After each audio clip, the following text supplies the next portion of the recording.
Utah is hoping their offense can be more explosive in 2024, but can they live up to the task? Let's discuss on today's Locked On Utes. You are Locked On Utes, your daily podcast on the Utah Utes, part of the Locked On Podcast Network. Your team every day.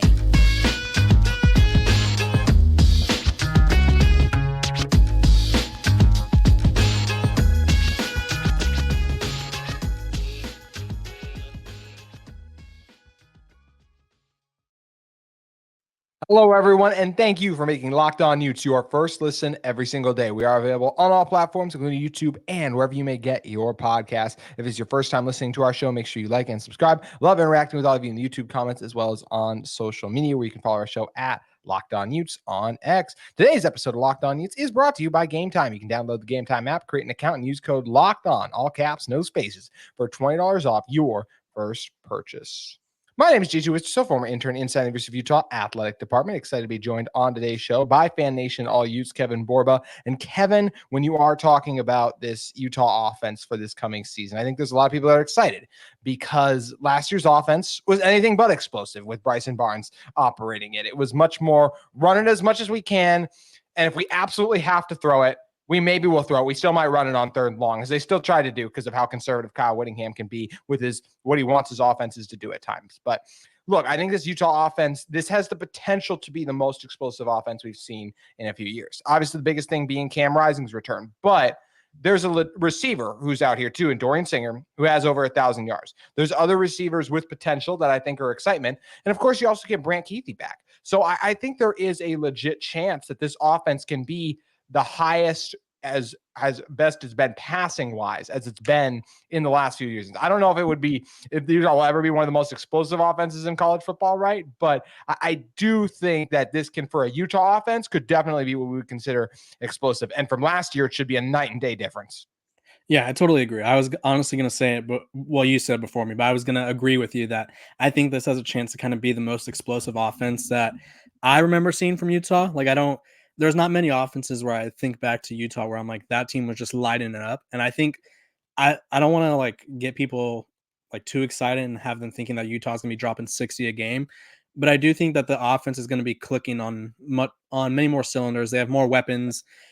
Cam Rising is back, and he's been pretty mobile during spring ball from what I've been told by the people I have there. And so it's just an overall much better offensive unit all around. And I think there's a different vibe around it. I still think they're going to run the ball a lot, but I don't think they're going to be as conservative. I don't think we're going to be in week 4 asking Andy Lutwig why he's not running the ball or why he's not throwing the ball, excuse me. No, I think you're right there. And, to your point on what this offense has the chance to get back to and just being more explosive as it is, when Cam Rising last played the full season, I know he got hurt in the one game, but 2022, do you remember how much Utah averaged per game? Oh, yards? Points. Points? I'd have to guess 35 or 40. It's 38. Okay. Last year, it was somewhere around there.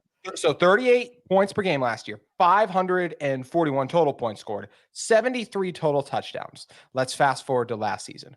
23 points a game by comparison. That's the kind of difference a Cam Rising makes. 300 total points and just 36 touchdowns. And as we mentioned too, it's not even just the absence of Cam. It's also the lack of confidence that in the quarterbacks that are back there. So Utah, in certain situations, they just didn't even want to really throw the ball, which will not be an issue this season. And look, I understand there is some trepidation because Cam Rising hasn't played in over a year now, and we'll be coming up on a year and 6 months basically when he does finally take the field for this Utah team. But I'll say this, I would much rather have a guy in Cam Rising who it's I know he used to be at that level and he spent a year and a half rehabbing to get back to it. I'm not going to sit here and say Cam's going to have his best rushing season as a Utah quarterback. I'd be surprised if that was the case because that's usually what those type of injuries do. You're not going to run as much. He'll still scramble for some clutch first downs, I'm sure, but Cam is a decisive passer in the pocket. All he needs to do is be what he's been for the last few years when he has been healthy. And this Utah offense, on top of just the confidence they have in him, plus just the fact that you're in the Big 12 conference where some of these teams are going to be throwing it around a lot too. And I think the Utah defense will be good enough where you're not going to be in a ton of shootouts, but there might be a couple of them. So they're going to have to turn the keys over to Cam Rising in those cases. And as we saw him do in a big game against Caleb Williams 2 years ago when Caleb won the Heisman, he's capable of leading a potent passing attack. Yeah, I think for Cam Rising, the main thing for me is just like he needs to stay healthy. Like I forgot, I think Austin, who you've had on the show before, was telling me that he was running around and he had a huge run at spring ball at one of the spring practices for a touchdown, and the defense wasn't pursuing him. Like he got out and he was evading pressure, like evading the rush and all that, but like they weren't trying to tackle him. And I honestly think that Cam Rising is kind of poised to have a big year throwing, because I'm wondering if like the injury will make him more hesitant to run. Like I know you're able to run in practice when you know no one's going to hit you, but like in the games when teams are coming at you and ready to hit you, is he going to be more willing to run? Now I know Kyle Whittingham is prone to letting his quarterbacks get hit, which I believe is what hurt Brandon Rose last year, if I'm not mistaken. So You're correct. yeah, so I don't know if he's going to continue to do that, but I do think Cam Rising, he just brings experience. He has decent enough arm talent, and obviously the guys around him make his job easier to kind of take the pressure off him, maybe having to feel like he has to make a lot of plays with his legs. Yeah, I think that's definitely the goal. And another nice thing about Cam this year is how talented the supporting cast is. You have Micah Bernard back, your receiving back, and some other capable backs who I think can do some things in the passing game, as well as like Micah is really good in pass protection. So that's a nice when you have a capable back picking up the blitz and things of that nature, which is some of the Utah backs. Utah was still pretty good at last year, but this didn't have the experience Micah had to. And we're in the second segment here in a moment. We're going to dive into which kind of three receivers we think there's going to be. But look, I already mentioned Dorian Singer by name. Dorian Singer has something that Devon Bailey never did, 1,000 yards as a receiver in a season. And I think Singer can very well get back to that form. USC, we've talked before about all the issues that were kind of there. I don't feel like that was bad Singer. I felt like that was just a lot of moving parts and things going on. And there was a lot of mouths to feed there too. And obviously that's some really rough patches with that interior offensive line as well. But I mean, Brant Kuithe being back is a game changer for this offense too. Not what Cam Rising game changing wise will mean, but I mean, if we get the Brant Kuithe we saw against Florida 2 years ago, on top of the Landon King and Carson Ryan, those guys being in there too, arguably the best tight end room in college football. I mean, we know all this Utah offense loves to use their tight ends too. The production from the tight end position, as well as the number one receiver, will be tremendous this season. Yeah, I think, and you could correct me if I'm wrong, because obviously you've been on the beat longer than I have. I think this may be one of the more well-rounded wide receiver / tight end rooms Utah has had. I feel like they either have like say they have Steve Smith and they don't have like a high level tight end, or they have like Dalton Kincaid and Brant Kuithe. But when you think of like the receivers, it's like, they're all right. This year, it's like Brant Kuithe is, according to PFF, one of the 5 best returning tight ends in college football. Carson Ryan was really, I think he proved a lot in the few opportunities he got at UCLA. And then Landon King is someone who has kind of been making some noise as well, where I think he excites a lot of people as well. And then obviously they have Tayshaun Lyons, the wide receiver transfer from Washington, and Micah Pittman. They have just so many guys that they could get the ball to. And it's like, it's a great problem to have. Like, you want to have a lot of mouths to feed because injuries happen, especially last season, as we saw. But I think this Utah offense is just making everybody's life easier by having options on options on options.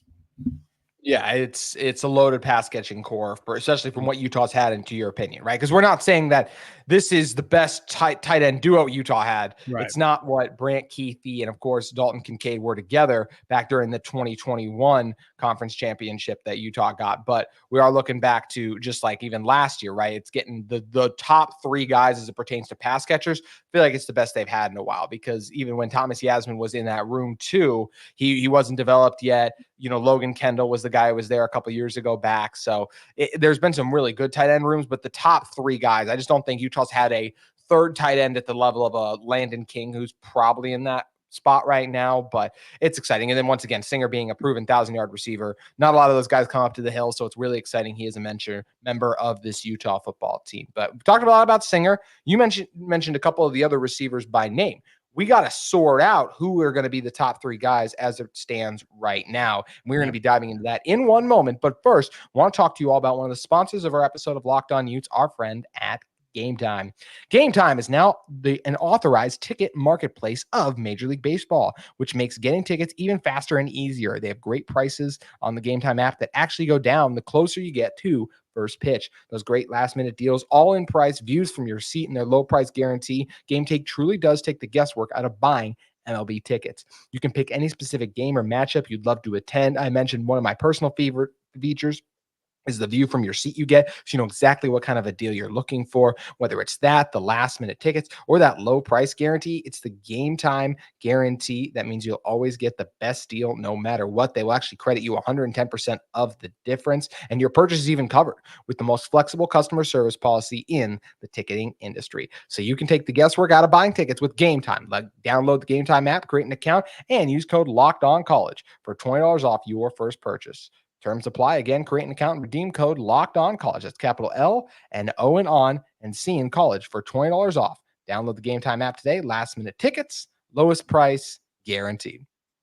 Also, want to talk to you guys about this Utah receiving core now, because this is a group, Kevin, that is just tremendous. I think on paper, compared to what Utah's had, the potential of it really excites me. And when you look back at receivers from this last year, right, it's not outside of Devon Vele, there's not a lot that really impresses. Even Money Parks, right? He only had 293 yards, and one of those was a 70-yard bomb on the first play of the season. That's where, like, when you take that in, it's like, that's crazy. Obviously, guys like Munir McClain had some big spots too.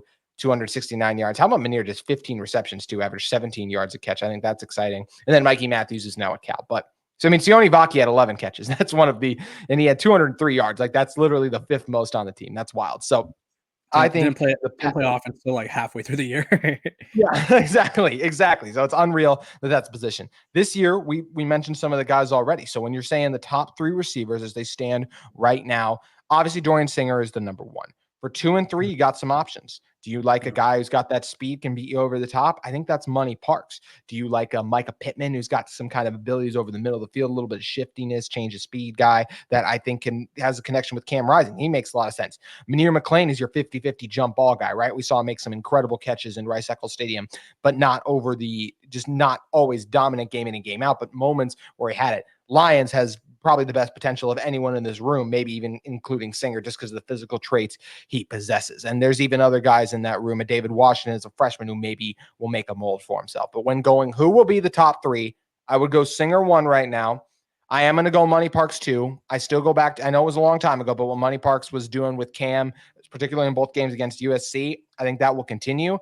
And I think we're going to see 3 and 4 on the field a lot still. But as of right now, I am going to give Micah Pittman the slight edge at third, because we have seen that type of guy in a Jalen Dixon have more success in this Utah offense with the jet sweep game, all of the things of that source over the middle of the field, as I already credited with Pittman. I think those will be the top 3 receivers, and Munir McClain just misses out, but I would still expect to see Munir on the field quite a lot. That's how I would have the top 3 right now. How would you look at it?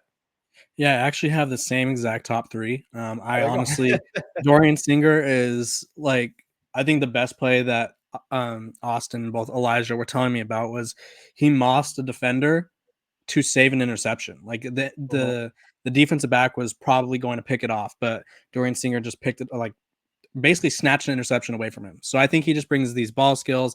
He was an elite wide receiver a couple years ago, and I think, like you talked about, USC just had a lot of mouths to feed. I think Utah is more systematic, where it's going to be like Cam Rising is going to go through his reads and he's going to find the right receiver, whereas Caleb Williams is probably one of the more exciting, more like mobile quarterbacks in college football, who is willing to bail out when things get rough, and he will huck it 30, 50 yards down the field. Doesn't matter. And I just don't know if that's what Dorian Singer specializes in. So I think he'll do a lot better for Utah. And then Money Parks, I just like what he brings to the table. He's kind of like that speedy, could do a little bit of everything. And he has the connection with Cam Rising, which I think is a big deal. You talked about it, where obviously Dorian Singer's new and him and Cam Rising have been working together, but everyone loves a familiar face. And so I think he may have some tips or tricks that he knows that Cam Rising likes or whatever. And then the third receiver is where it gets tough for me.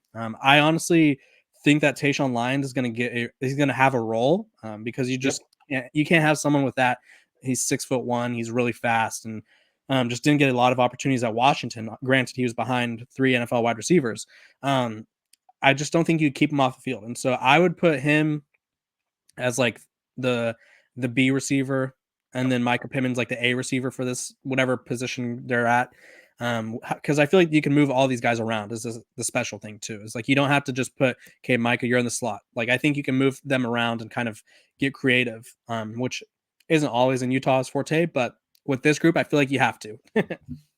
Definitely. There's just too many mouths to feed, too many talented guys. When we look back on the 2022 season, for example, right? Like Devon Vele, Money Parks, and Jalen Dixon were the main three receivers. But then you did have Solomon Enos and Makai Cope, who, yes, in limited spots, but still made an impact, made a couple of catches and things of that sort. And I do expect that's how it's going to be for these other guys. In fact, I think whether it is Minnie or McLean, whether it is Lyons, and Washington is a freshman, we already talked about him a little bit, whether it is one of those guys who comes up and surprises us a little bit in the depth chart, I think they will still have an opportunity to make plays because you do see even Utah, who doesn't run four wide receiver sets as much, and they have the tight ends where maybe it won't be a ton, but I still feel like you'll see these guys rotate in and out.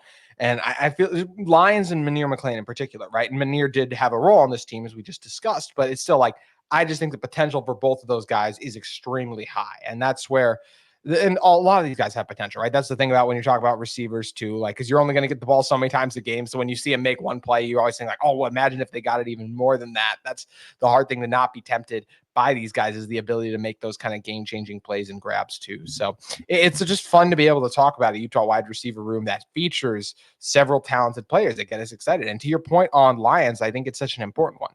He was literally buried behind three NFL receivers. Like, just say that again. Like, that's insane. And obviously, look, he did transfer away from Washington, but we also saw Kalen DeBoer leave there. So how much of that was him not getting a role? I think he transferred before DeBoer left. I could be wrong on that, but either way, like, it would just might have been hard for him to crack the rotation there. But even if, let's say, this year he wouldn't have started, just because you're not good enough to start at Washington, who literally is that pass happy offense we kind of talked about, doesn't mean you're not good enough to come in and make an immediate impact for Utah. So, and we saw Mikey Matthews just making an immediate impact for this team a season ago as well. So he's someone that really excites me too. And Munir McLean is a guy that, like, I just remember the big plays, the moments, and I'm just like, man, if Utah had a more consistent quarterback, and we've been talking about if McLean could stay healthy for a few years now, this might be his year. He's able to stay healthy too. And I just go back to not even just these top three receivers for their talent, but I think Andy Ludwig's going to trust his passing attack more. And I think there will be more opportunities given to these guys to make plays. Yeah. And also, I think there's another freshman that I don't know if you mentioned him, but I wanted to throw his name out there David too. Washington. I think it's Zacharias Williams. Yeah. I don't know if I'm saying his first name yes. right. No, Williams. Yep.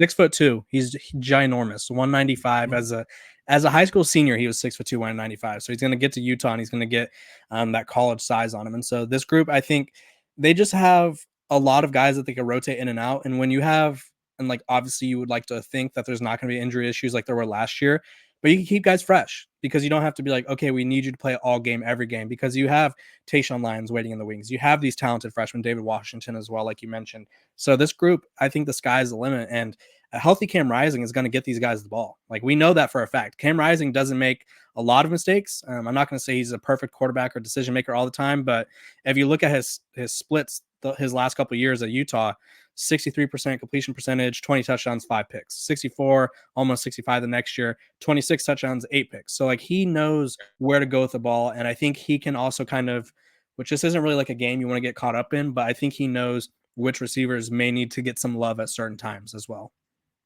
Definitely. We look, we don't know any of these guys personally, but just the receiver position in general, we know how guys can get if they don't get the ball, they get frustrated at times. And with Utah, I don't know if there's that as much because they know how much they're going to run the ball, but especially if there are those opportunities where, like, look at last year. I'm sure they told these guys, like, I don't know, this is pure speculation, but like, if any of these guys were thinking about transferring to be in a more explosive offense, I'm sure what the coaches would have told them was, just wait, Cam will be back, we'll open things up more next year. So if they stayed for that and then Utah doesn't open things more up and get them involved, those guys are going to be really frustrated. And I think that is where Cam will have the understanding, to your point about knowing when and where to get those guys the ball, on top of Coach Ludwig drawing up more pass plays. So it's going to be exciting to see if this is the Utah offense that is finally more explosive. They got the pieces to do so, but it's a matter of getting through fall camp and then seeing it all play out August on through what Utah hopes to be well into December as well. So we'll definitely be keeping an eye on that. Speaking of keeping an eye on things, we're going to be talking about Colorado football. Kevin also hosts Locked On Buffs for us. So we want to talk about and check in how the media darling, as it's been for the past season, and I expect it to be this year too, Colorado Buffs are doing, because look, Shedeur Sanders to me is still the best quarterback in this conference, as much as I like Cam Rising. So there's going to be a lot of eyes on him, and I still believe that's a game that's going to be really hard for Utah to get through. So we want to check in on one of Utah's rival as they have spring ball going on in one moment. But first, I want to talk to you about one of the sponsors of today's episode of Locked On Utes, our friends at Amazon Fire TV. Fire TV is your destination for sports. From live games to highlights to in-depth analysis, Fire TV offers amazing viewing experiences with smart TVs, as well as the Fire TV stick that you can plug into your existing TV that provides access to the millions of movies and TV episodes, as well as free and live TV. Whether you're into the opening weekend for baseball or the college basketball tournament, you're going to want to have Fire TV. Fire TV recently created Fire TV channels to deliver a constant supply of latest videos from your favorite sports brands, all for free. That includes all of us here at the Locked On Network and most of the big pro leagues and college conferences too. Fire TV channels lets you dive into all the game analysis, highlights, and more. Keep up to date on all the latest in the world of sports, March Madness, NBA, MLB, and lots more. Not to mention all the great news channels, entertainment, gaming, and travel and cooking videos available to you too. So check out Fire TV channels on Fire TV and Alexa devices. If you haven't checked out Fire TV channels, you should. Trust me on this one. To learn more, visit www.amazon.com/LockedOnFireTV today. Kevin, a lot of people are always curious about Colorado, obviously. Deion Sanders, what he's done for the game, I think it's fantastic. It's drawn more eyeballs to it, and there's going to be a lot of excitement about going into year 2 for Colorado. What a start they got off to.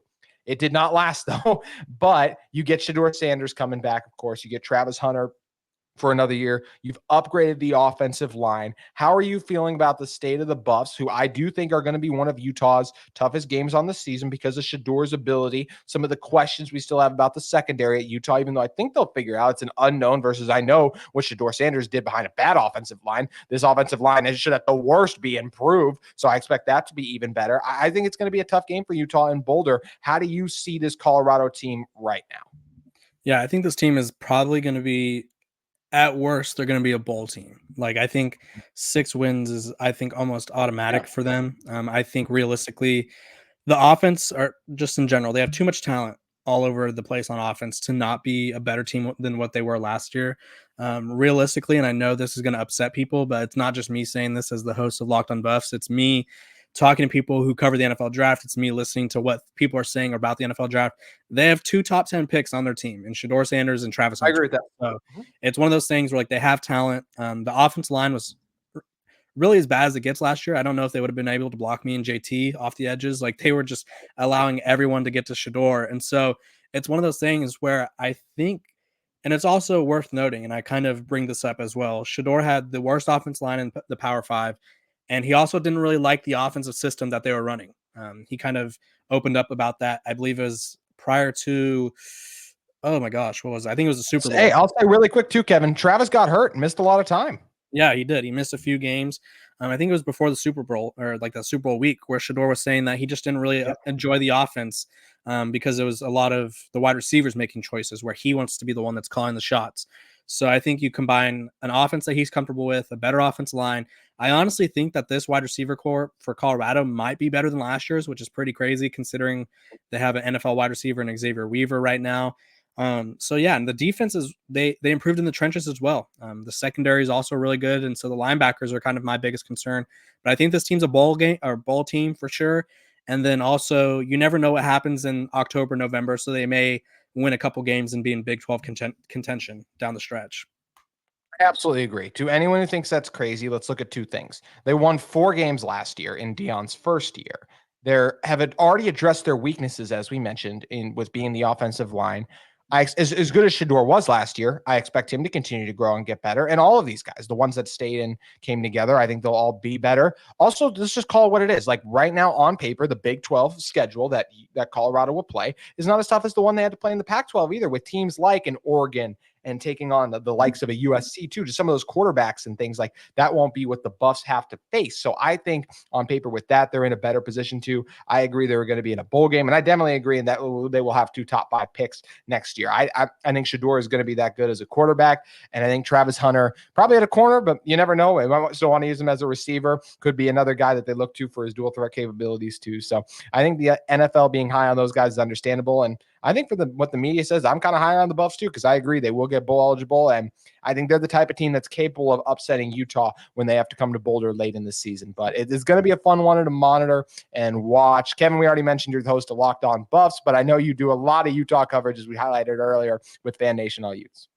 Yeah, go check me out at All Utes. We got spring ball covered. I got 2 guys right now there that are watching all things Utah football to make sure we can keep you guys up to date and for free on everything you need to know that's going on in spring ball. And then, like JT said, I'm covering Colorado. I'm covering Stanford. I'm doing it all. If you watch college football, I probably cover your team in some aspect, one way or another. So come check me out, and you could argue with me all you want. Kevin, like you said, last year you would have gotten by the Colorado offensive line. So I do want to know before you go, what would be your pass rush move? Last year, I think I could just run by them. This year, I think they'd probably throw me into the snack bar, like 10 rows up in the bleachers. I don't know. Yeah. I don't think there's a move for me this year.